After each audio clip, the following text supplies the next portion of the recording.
All right, welcome to the Begin to Build podcast. Today we've got our good friend J.W. Blount with Bridge Park Plumbing, owner, operator, been in business 30 years, has a ton of knowledge on just what it's like to be in the industry as a plumber, what it's like to be in the industry as a business owner, coming up through apprenticeship, journeyman, being 30 plus years in the business, and what it's like handing something over, your knowledge, to someone else that's taken the reins and going even farther with it. What it's like to work with builders, not work with builders, what are the best practices, etc. So let's jump into it. Let's begin to build. My name is Jeremy Melancon, co-founder of Turnkey Custom Homes. In 2016, I set out to build a home on some land. After failing to find a builder to help me understand the process, Turnkey was born and we were new builders. Fast forward past a lot of hard lessons, long hours, and adventure-like stories, we took our side hustle to a 7-figure business where we get to show up every day and work together with our friends and family to build beautiful custom homes. This series was created to pull back the curtain and go behind the scenes of home building and give us a chance to have an open conversation about how clients and builders can work together to achieve their goals. Let's begin to build. And so tell us a little bit about your background, how long you've been doing it, what you got started, all of those things. Okay, I got into business in August of 1993. I was working for the prison system at the time, and I met my wife now, and her father owned a company on the lake, a plumbing company on the lake itself. And working with the prison system, you don't get to use your hands, you don't get to use, it's pretty a mind-numbing job I wasn't really impressed with. And so on my days off, I was working with him once I hooked up with her pretty good. And I wouldn't even let him pay me. I mean, I just wanted to learn something because, when I got into business in 93, I didn't know nothing about plumbing. When you flushed it, it disappeared. Didn't worry about it no more. And once I got with him and worked with him for about 6 to 8 months, it got to the point where if you're going to work for me all the time, I'm going to start paying you because I wouldn't take the money from him. Right. And I said, well, hell, if you're going to pay me, I'm going to go work for you full time. So that next week, I dropped the state, went to work with him. I went from like $13, $14 an hour to $8 an hour. Wife was pregnant with my oldest boy. So that was the hardest thing I ever did in my life. So I did my work with him. And he's probably the best person you ever could go to work for because he threw you in the fire. Right. And he'll try to teach you a little bit, but he wasn't much of a teacher. But what he wants you to do is learn it as you go. Figure it out. And he was the type of person that if you asked him a question, he made you feel about that big. I wasn't going to do that no more. So before I ever asked him a question, doing jobs for him and stuff like that, I went through all my options. And that's how I learned it. And I did my apprenticeship for 4 years. 97, I got my journeyman's, picked up my very first builder, which I still work for today. And once he gave me that opportunity there, I walked away. He let me shop out of his supply let me buy my material through him out of his shop. And until I got my own established stuff like that, because from getting divorced from my first wife, I couldn't buy oxygen on credit. So he let me do that. And once I got established and got it going. And back then you did everything. And you had everything from repair work to remodeling to new construction, everything I can get my name out there. Because I can't tell you, my first 2 or 3 years of trying to get my name out there, I never saw my house during the daylight. And once I got established and got a couple of more builders picked in, I was getting more and more builders, and the repair work was actually getting in the way itself. So I walked away from the repair work where I can go over here and make this money here, stay clean and stuff like that. And this dominoed since. So I've been doing it for 30 years now, and it just keeps getting bigger and bigger. What I run into now is all the people I've been working for 20, 30 years, they're all retiring and so forth like that. So I come with a lot of the younger guys like y'all, mostly from my oldest boy who come with me the last 4 or 5 years. Man, there's so much in that to unpack. I hope I remember to come back to some of it. So kind of where I want to start is you apprenticeshiped. I mean, you said apprenticeship. That's what it was. Yes. How common is that in your industry? Plumbing, the only way you can become a journeyman's plumber is a 4-year apprenticeship. Now, you can come into a 2-year apprenticeship and get your tradesman license, but that allows you to do residential work of new construction like that without having a journeyman's on. But either way, it's still you can't pull permits, you can't do nothing like that. but you have to have a 4-year apprenticeship before you can take your actual journeyman's test. Then once you do that, then it's another 4 years before you can take your journeyman's. Back when I got my journeyman's in 97. I was able to get my master's in 99. So back then it was only 2 years. Now it's a 4-year thing. Plus now as your apprentice before you get journeyman, you got to take a 48-hour course, a prep course before you can take it, stuff like that. So a lot of it's changed.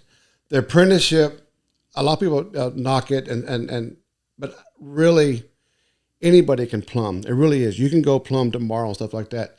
It's the detailed knowledge, what everybody doesn't know, the venting. And that's the biggest common you got is people don't know where to vent, how to put the fittings the right way, stuff like that. And that's what that apprenticeship teaches. If you get the right teacher, you can pick it up pretty quick and go rock and roll. And that is the biggest thing I could tell. That's the reason why I don't push college on a lot of stuff. I got lucky both my boys played ball, so that helped a lot right there. But I push trade school. Mm-hmm. Trade school is the biggest thing you can do. You can go to trade school and avoid 2 years of your apprenticeship going to a trade school itself. You come out, you can get your tradesman. You're already making a little bit more money than what an apprentice would, and then 2 years you got your journeyman. You're prepped. You're totally ready to go. But that's 100%. If you're going to get into a trade, because your electrical requires it and stuff like that, the apprenticeship is where you learn your most basics stuff like that. So, with licensed trades, like you're mentioning with plumbing, electrical, HVAC, then that apprenticeship, it's a more structured environment as far as how to get the license, what you have to do, so that they know the value of an apprenticeship, so they require it, right? So the regulatory agencies require that. But a lot of your other contractors or trades don't have that requirement, so it's just kind of however anybody gets into the business. But the trades that we talked to, the more successful ones that we worked with, most of them had some kind of apprenticeship on the job, whether it was a mandated apprenticeship or not. I had an apprenticeship with Tony. I worked with Tony for years before we ever really partnered together, before we ever really put any signs on anything, or became builders. And what I learned in that, 3 or 4 years of working with Tony as just basically an apprenticeship, it's not something that you can go just, hey, I'm going to set out to learn this checkbox of things. It's being around someone. A lot of it's just absorbing, the little things that come up. Well, your apprenticeships of the different trades, everybody, even your carpenter, your trim carpenter and a cabinet maker and stuff like that, that's all an apprenticeship. You just don't come in and start building cabinets. You had to work for somebody to learn. This is the size of the cabinet. This is how this box gets built and stuff like that. Only thing different between those and like a plumbing trade, electricity, it's a required apprenticeship. You cannot just go plumb houses without doing an apprenticeship and getting a license like that. Well, so I also think we're in kind of the age of the master class, right? Like everyone wants to download a YouTube course and learn how to do something in a few weeks and be a master or an expert. But to think that you can download a $97 course and go out and start this career, it's kind of silly when you lay it out like that's even a possibility. And taking that experience level out isn't an option. So someone could go under the best teacher tomorrow and apprenticeship for 4 years and come out, and they are going to think differently than someone that's been in the business for 30 years. Yes, and it's dying. Nobody wants to work outside no more.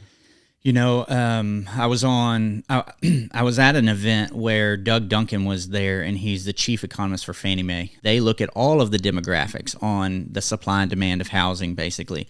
And one thing that he brought to my attention through various slides that I was struggling just to understand is the demographic of our trades. The majority of our trades are anywhere from 55 to 65 years old. That's the majority of who is building your actual home. The amount of trades that we have out there is shrinking. How's that impacting everything? Oh no, it's between that and price. Once your supply, which is your plumbers, start decreasing, you can only do so much. So the price has to go up, and it affects everybody, whether it's new construction, repair, commercial work or whatever. You start picking and choosing your work. Okay, I can go do this here, like I said, stay clean, my pipes clean, or I can go dig in this nasty. Mm-hmm. You know what I'm saying? So you start picking and choosing. that's a gimme. That keeps your relationship with your people the most. I can't tell you how many people I've done 2 or 3 houses for. These are individuals because of that relationship I kept with them. I did a good job for them the first time. I backed everything up. I didn't abandon them and stuff like that. When they had a drip here and there or a stopped up toilet or whatever, I did the best I can to get there as fast as I could, but we took care of them. And I've done repeat houses for them. And that's how you keep your name. I did, like we mentioned earlier, I have 0 advertisement out. Right. You know what I'm saying? But I've been working solid for the last 30 years. So, and that's all strictly by my name and by my, what I perceived to the people, I guess. Right. You know what I'm saying? That's how I sold myself to them, is by my name, by my work ability. Which you're not going to make it to 30 years if you don't take care of your first 3 years worth of customers. Correct. You also aren't going to have the experience of 30 years if you don't have that first 3 years of experience. Correct. You know?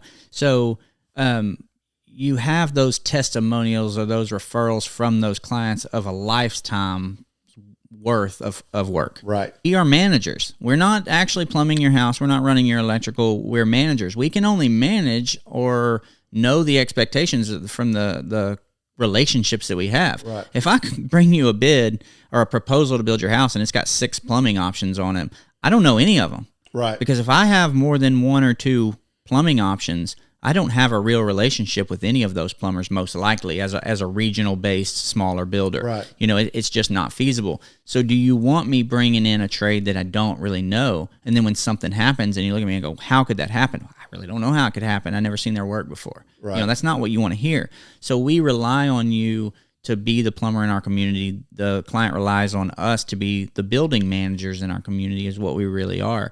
And I know that, you know, you've cut out repairs, but you haven't only cut out repairs. You mainly work for builders. You mainly work unadvertised. And so that's a concept that I'd never really thought about until we started talking about it. We had a client reach out direct to work with you direct. You called us. You said, hey, how you feel about this? I mean, it's fine. I don't mind them calling you. They've got your quote. They've got all the information. Well, hey, my quote's not going to be the same. And I asked you why that quote wasn't going to be the same. Right. Just like they were going to ask. Well, you run, but this is what individuals who try to do their own stuff, they don't realize. You're a one-time job.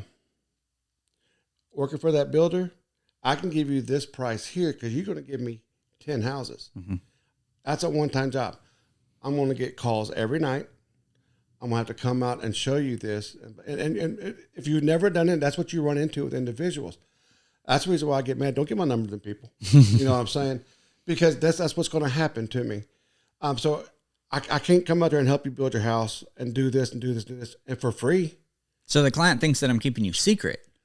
But in that position, I just haven't shown my value well enough. It's on me, right?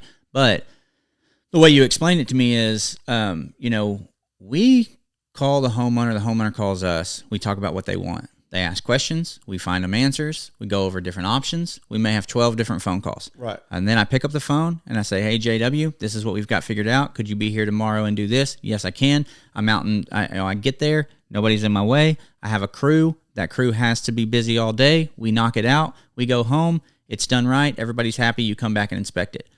Versus if the homeowner's calling you those 15 times. So, you know. Correct. See, and that's you. As a contractor, other than your trim carpenter, because you're starting to get into this really detailed. Your painter's the same way. It's really detailed. It's going to be seen.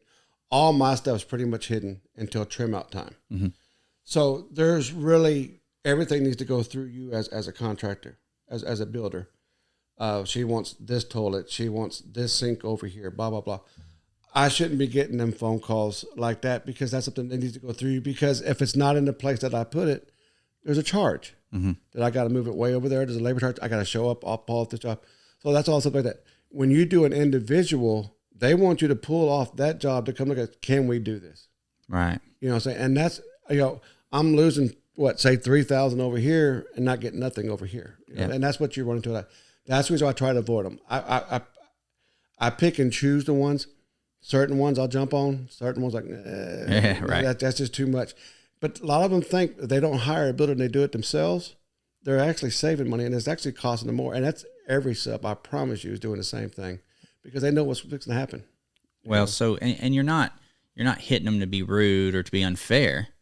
The management's missing. It's a matter of fact. I mean, that's how it is. You know, don't let no one fool you. We're all doing it. You pay the builder to have a management fee because they have a system of managing. Yes. Or you pay the contractor to manage it themselves, and they're not in the management business. Correct. You're there to plumb the house, get in, get out, go to the next home. You're not there to manage it. That's it. I mean, when you're a custom plumber, just like a custom builder, custom cabinet maker, and so on, there are certain things that you're going to run into. Like, I really want to try this, or look at this, or do it this way here. That's fine, but that needs to go through my contractor. You call me, JB, can we do that? I said, we can, or this is what it's going to take to do that. I've run into this before, stuff like that. But when you're doing custom plumbing for a custom house, you run into some of the exotics and stuff like that. But I got to make sure, one, I got to keep it where you're safe. Two, there's a code I have to go by. So there's more to it than just go put it over there. Right. Hey, we want to add body sprays in our shower real quick. It's like, well, we have to have the volume of water to get those to run properly. Yes. And someone has to have the experience to know what that is. Yes. So we have a video out that's how much does it cost to build a barnuminium, right? So in that video it kind of comes up, look, your price is basically based off of how much of something are you getting and what quality do you want. Right. You know, how much pipe do you need in your house to run the plumbing is one thing, but what do you want that pipe out of? Is it PVC, CPVC, PEX, copper? Right? There's a lot different labor involved in running and sweating copper than there is running and cutting PEX, for instance. Oh, yeah. So these cost basis on a custom home are really dependent on how much you're going to do, how many man hours are we going to be. If it's real custom, you're going to have more man hours out there. You're going to have to be compensated for that. If it's something that you can cut 140 sticks this long and run in and have a crew put it in and you can oversee them, it's a different thing, you know. So when someone is struggling, because when you think about it from a homeowner's perspective, say someone knows, okay, I am going to have to design a house and I am going to have to get specs and I'm going to have to get it estimated and go through all of these numbers and I'm going to have to put in the work. I don't mind doing it, but I need to know what direction to go. Do I design a 2,000 square foot house for this budget or a 3,000 square foot house for this budget? So whether you're talking directly to the homeowner or not, or working through the builder, as far as what you do, when they have an idea, a general idea, not a set of plans, but a general idea of what they're going to build, how can they work through what the range could cost on that? Well, in a house situation, my bids are based on how many fixtures are in the house itself.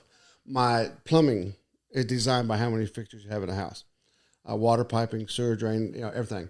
So as long as someone can give you how many toilets are in there, how many showers, and so forth, someone can get you a ballpark figure. Now, where it runs into the cost itself, because most of them are base costs. It costs this much per fixture. It costs me this much from the grounds all the way through the roof to setting it. That's what it costs for that one individual toilet or sink or habit.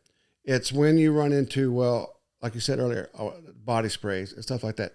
That's where I can't give you a price. You have to pretty much be detailed of what you want. I can give you the exact price. You can't come in there and, well, we're going to do this, we're going to do this, we're going to do this. Okay, this is what it costs, but we're also going to do this, we're going to do this, and we're going to do that. Well, you just changed up my entire system. Yeah. Yeah, you can't, that's, if you're going to want an actual set price, you have to have a set idea of what you want. Yeah. You can't just come and guess, well, maybe that. And I can't give you a price on maybe. Kind of like remodeling. Yeah. How much is it going to cost to remodel this? Well, I can't see what's in that wall. For sure. You know what I'm saying? It's the same concept. Yeah. So when someone calls me, we get a general idea of what they want to build and then they want a general price. It's like, I don't really have a general price to give you yet. Right. But if you'll dedicate about an hour and a half, 2 hours with me and really sit down and go through this, I'll ask you a lot of questions and help guide through what it is, getting an idea. And to be honest, a lot of times they're not even 100% sure on a lot of those details. And so then we kind of, okay, well, let's work through some of the options. And we spend some time going through this. And that's when we strategize what it is that we're going to build before we ever spend money on design or specs or estimating or take your time. Me sending you out floor plans every day, you'd quit bidding me. Well, I don't have a lot of there's not that many. You know, we've already discussed that there's not just a plumber sitting on every corner that you can trust. So the last thing I want to do is mess our relationship up by you spending more time bidding than you're actually working. Right. Okay, so I worked through that strategy with someone on kind of a general budget, and that's a good way to do it is, hey, fixtures are around this much right now. How many fixtures do you have in your house? Now, if you add or take away or do things that are fancy or crazy, or you want this exposed up your wall or something, absolutely, that's going to cost differently than what we've budgeted. But at least we can get a realistic ballpark. Because how much does it cost to plumb a house per square foot? Well, if you can't give me any idea, because I don't know if there's one bathroom in it or 4 bathrooms in it. I don't know any of the detail by square footage. I get that all the time. Here, I got a 3-bedroom, 2-bath house. How much it cost? I ain't got a clue. How many? There could be 6 fixtures plus body sprays in the master. You don't even. I can't even begin to tell you how it starts. You don't even have a budget number. You don't even have a ballpark from the hip. I won't hold you to it. None of that is real. So how much does it cost to build a house by the square foot? Well, if the plumber doesn't charge at all by the square foot, you give 2 cares about the square footage of a house. Yes. Right? It's only off the fixtures. Yes. We've got to get a little deeper in that conversation to get even a real general ballpark number. Yes. All right, last thing before we wrap this up, what I want to ask is give us a little bit of training. As a builder and talking to people out there that are builders, there are less builders out there than there are people that want to build homes. Right. But there's even less trades out there than there are of builders. We've got to build these relationships and we've got to protect these relationships. And as you get busier or the market gets heavier, that's another thing. We had a lot more people wanting to build homes when COVID hit than we did the day before. Right. Okay. So now it puts more pressure on the subs. I would say, hey, if you want to be a builder today, like if you don't have a list of subs already, you're not getting one. Right. Because they're having a hard time keeping up with the relationships that they have. And I think that that's going to be an ongoing problem as the years progress. I think the skilled labor gap is real for however long it lasts. That skilled labor gap is going to cause some pressure on who you work with. So you're going to start not only picking through whether you do remodels or new construction or D.R. Horton versus custom or something like that. You're going to start picking which builders you work with. So as a builder listening, what are some of the things that make us your ideal client? Not us, but a builder. How can they show up and be who you're looking for? Only one word: loyalty. No matter what you do, whether it's remodels or whatever, and if that plumber wants to do that kind of work, or the new construction or the D.R. Horton like that, is be loyal to them. And if I give you a bid and you do a job, that plumber needs to do that job, and that's the biggest thing I can tell you. And there's a lot of that where. And y'all had it at first where they had 2 or 3 contractors like that. And that's the biggest turnoff there is. Like you said, I'm going to bid this job here, and he's bidding this job. Yeah, he might, if he's beating me or whatever, and whatever the case is, but he's getting more of the jobs I'm bidding. That will run most of your subs completely off, because I expect to work for you every day as much as I can. If I'm not over there, I want to be working for Turnkey. If I'm not working for Turnkey, I want to work for him. And that's the only way you can survive, because you cannot survive working for just one person. So I want that person to be local. I'm going to be loyal to you all the way through. Mm-hmm. And that's what most of us subs look forward to, is someone who's going to be there when this builder ain't building. Well, Turnkey's got one building. Right. When Turnkey's, caught up, this one's building and stuff like that. And that's why you stay loyal to 3 or 4 people. So you always have all the work you want. And that's the biggest thing I can tell anybody if you're going to start. Once you get a good crew, once you figure it, because you as a builder, you're only as good as the subs you hire. Absolutely. And the people provide the materials. Yes. And I said, if you got a poor sub, not only does he look bad, but he's making your name look more bad than so-and-so. And that's the biggest thing is my job is to give you and the homeowner the best product I can, because if I'm doing that, I got this next one, and And if a contractor is not working like that, then he's a bad apple for the whole situation. Yeah. It's going to fall back on you, and I take just as much pride in my name as I do Turnkey's name, or everybody else I work for itself. And I'm loyal to you, you're loyal to me, and we'll have a great relationship. And that's what a lot of the young ones don't. They want 3 or 4 of each. They want 3 or 4 of each, because if this one's caught up on this job for a couple of days extra, I need somebody right now, and that will run more contractors off bigger. Because if you're just going to hire him, if I say something, then I don't need it no more. That's such a good point, because we are pressured to get multiple bids, because somewhere along the way the client has been educated from some video or newsletter or something like that get 3 quotes so that you can compare. And when you fall into that as a builder, instead of being able to articulate what's actually going on and talk to someone and say, look, what really happens is now I'm not important to any of those. Right. And when I'm not important to any of those, if I'm going to go get 3 bids every time, and it's 3 people that are willing to bid it every time, and they don't go on about somewhere else, it means they don't have anywhere to go maybe. Right. It's not to say, if I quoted you on every job 3 different ways and you got only a third of our work, I'm not going to say that in a slower time you wouldn't work with us. Right. But when it comes to picking your builder, when it comes to chopping somebody off, it's like, hey, I like all 5 of you, but I can only handle 3 of you's work. Mm-hmm. And these 3 have been loyal to me where you other 2 bid it out. It's nothing personal. It's just, this is an added point of my business. I can make it as easy as I want to make it, or as hard as I want to make it. You said earlier, it's hard work, but it's as hard as you make it. That's making it harder on you, not knowing whether you have that job if you bid it, or not knowing whether you can put it on the schedule earlier on. Right. All of these things make your business side easier, and we respect that, just like you respect, being loyal to us. Right. And so it really comes down to how well the builder can talk to the homeowner honestly about it, and it not sound like a sales pitch. No, I want this guy to do it because we make more money, or because it's easier on me, or all of that. It very rarely has anything to do with money, and the majority of the time, those relationships come with a lower price, not a higher price. Yeah. The relationship that you got this contractor, this cabinet guy, plumber, these all make you look good. Even though we're all individual companies, we still make Turnkey, the name, look good. And that's what people don't see. We use these guys because, one, they do good work, they show up when we need them, and they're good to my people, my customers and stuff like that. These are the ones we make it. Now, if you want to get other bids, that's fine and dandy. But these are the ones we recommend. And that way you can let your subs know, okay, they went with this guy here because this is what they want. That's fine. We can all act accordingly and stuff like that. But I said, that is a different situation than every time I bid your jobs, I'm bidding against 4 people.